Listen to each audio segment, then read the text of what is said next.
বাংলা ভাষাভাষীদের উপরে নিপীড়নের অভিযোগ। গুরুগ্রামে বাংলা ভাষাভাষীদের উপরে নিপীড়নের অভিযোগ উঠেছে। কেন্দ্রীয় স্বরাষ্ট্র মন্ত্রণালয়ের নির্দেশে বাংলাদেশে অনুপ্রবেশকারীদের চিহ্নিত করার প্রক্রিয়ায় বাংলা ভাষাভাষীদের নাগরিকদের হয়রানি করা হচ্ছে বলে অভিযোগ।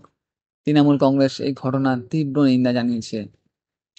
বায়ু দূষণে দিল্লি। বায়ু দূষণের তালিকা পাকিস্তানের লাহোরের শীর্ষ থাকলেও ভারতের দিল্লি দ্বিতীয় স্থানে রয়েছে। এই পরিস্থিতি নিয়ে উদ্বেগ প্রকাশ করা হয়েছে। পশ্চিমবঙ্গে নিখোঁজ বাংলাদেশি নাবিক। পশ্চিমবঙ্গের হলদিয়া বন্দর থেকে এক বাংলাদেশি নাবিক আরিফ শেখ 6 দিন ধরে নিখোঁজ। এই ঘটনা তদন্ত চলছে। রাশিয়ার সঙ্গে ইন্ডিয়ার সম্পর্ক জোরদার। রাশিয়ার প্রেসিডেন্ট পুতিন প্রধানমন্ত্রী নরেন্দ্র মোদীর আমন্ত্রণ গ্রহণ করেছেন। এই সফর ভারত রাশিয়ার সম্পর্কে আরও শক্তিশালী করবে বলে আশা করা হয়েছে। ভোটার তালিকা সংশোধন নিয়ে বিতর্ক।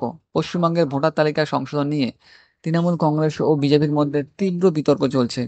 তৃণমূল দাবি করছে যে বিজেপি নির্বাচন কমিশনের সহায়তায় বাংলা ভাষীদের হয়রানি করছে।